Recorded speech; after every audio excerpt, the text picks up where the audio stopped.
dubbiin nama dhuftee warra dhufnaan milishaa sooshaal miidiyaa. Qaallichaatiitu karaamaa sadii milkaa'ee beektaa sheekana Hussein dhaqeeti karaamaa sadii siiqaninee jira jedhanii milkaa'ee galee fatul wadaa beekee gaafun gariin gaadiisa seetaniin dhaqeeffate dhaadhaa. Karaamaan sadii waan feete godhuu dandeessaa jedhaniin wooma lubbuun teetuun si feete. Kana jaartii bira garee karaamaa sadii milkaa'ee dhufee jeen. Maal faadha milkooyiteetti jaartiin karaamaan sadii waan hin barbaadeen godhuu dandeetti jeen. Jaartiin xiqqoo akkuma dudulloomte beektaa gosanii mee karaamaa teessaniin dubra na deebisii jetteen. Qaalii kee zalaalamiin godha. Aboo karaamaa teenyaan dubra si deebisine jira jeen jaartiin dubra taate. Amma dubra ajaa'ibaa kana taatee intala amma 19 taate armii kun akka dhadhaabbata. Ilmi mootichaa isumaan laga dheettee gala deemtu arkee abbaa isaatiin intala tana na fuusiftu malee jeen.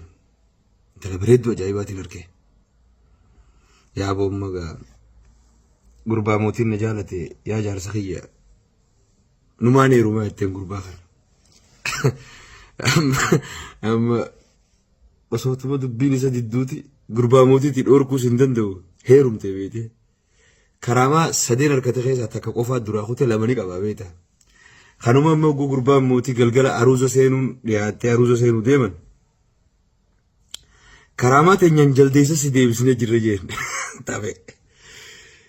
Jaldeessa deebise kaa intala gunni aruuza hojii seenuu deemu.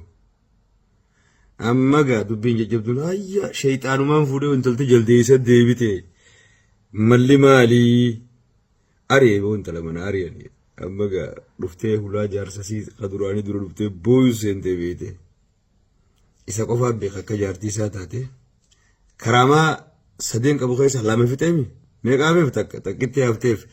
Laalee jaartiidha garaanis dadhabee karaamaa teenyaan akkuma durii si deebisnee jira jeen dullattuma duritti.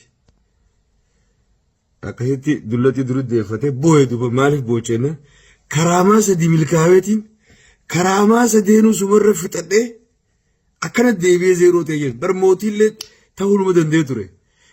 Akkasiiti karaamaa teessan fixattanii jirtanii karaamaa nama duraan dhaabbatanii amma qabamtanii jirtanii jaalattanii jibbitanii.